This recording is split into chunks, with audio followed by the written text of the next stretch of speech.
This is mhud, Microvision Heads-Up Display. This unit is wireless and can receive vital information from any patient monitoring system. You don't lose sight of your patients. You can't have everybody in one room. This brings everybody in one place.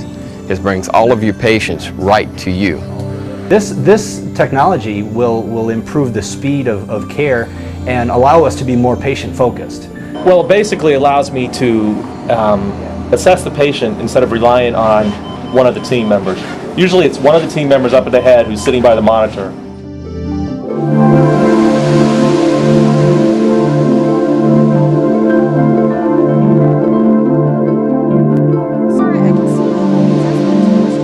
When strapped in or attending to other patients, medics need vital information on the most critically injured.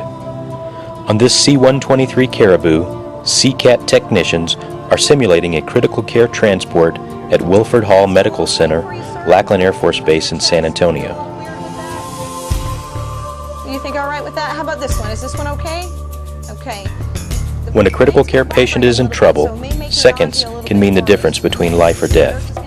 During my recent deployment, we took care of some very sick patients on a burn mission. And while we were on that mission, this technology would have been very helpful, because during that mission we had to focus pretty heavily on one patient and had to bag that patient, hand ventilate that patient almost continuously through the entire flight. And a technology like this would be very advantageous in that situation, because we would be able to focus on that patient who needed constant observation and constant hand ventilation, as well as watching exactly what's going on with our other patients. There is a control unit sending mhud images. It has the appearance and feel of a personal computer, complete with a mouse and function keys. You're able to, just like a mouse pad, use the pad here to scroll in between your patients and select and bring up any information that you need. For this demonstration, mhud was mounted on a camera as well as on team members. The picture is not as clear as with the human eye, but you can see the display. Right now I'm seeing 3 rhythm strips and a pulse ox. So they're all lined up in rows. And the upper one has a heart rate of 77. It says it's asystole, but it's not. The second strip shows another rhythm of normal sinus, but it says VTAC. Then it has your heart rates on the side. So it's basically arrayed in rows. Hey, give me King! Give me King, the medic! King! Hey, squad leader! Tell him it's the Squad leader medic! Real world! Currently, Level 1 battlefield injuries are moved to Level 2 or forward surgical units within 1 hour. As care progresses, they are moved to Level 3 within 24 hours. This is called combat support.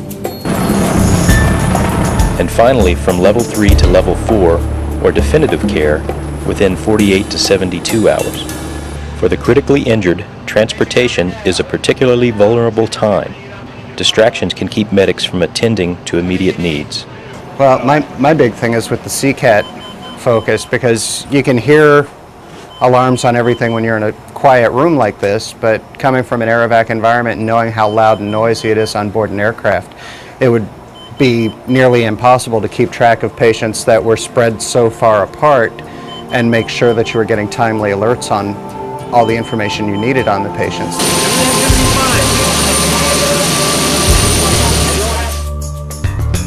During the mhud demonstration, 7 objectives were achieved.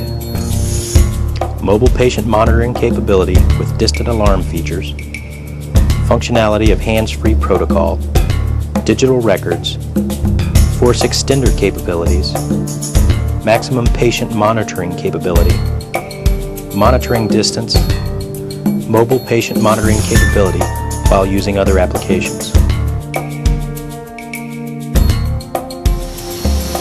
During transport and care from Level 3 and 4, noise and other distractions contaminate the attention needed for critically injured.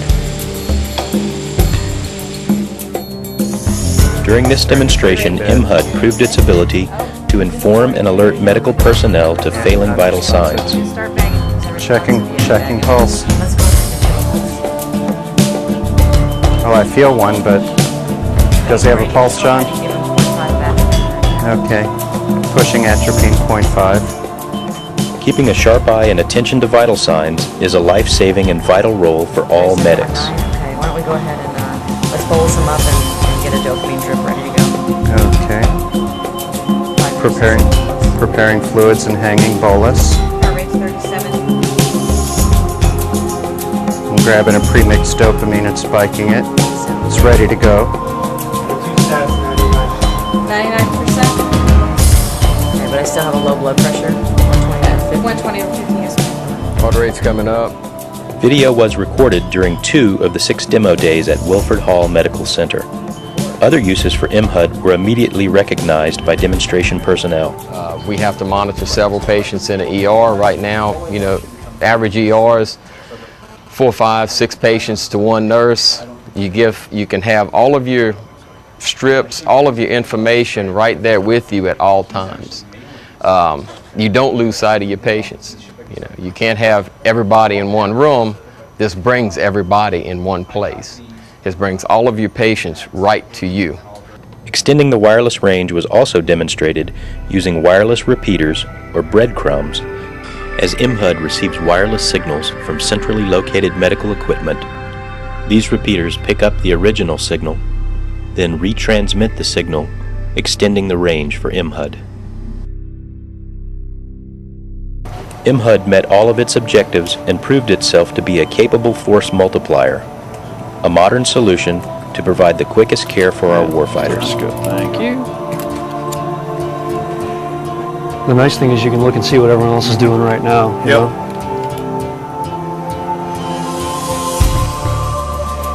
I think it's all right. How deep are you? Back in just a touch. Do you want me to give him anything for medication?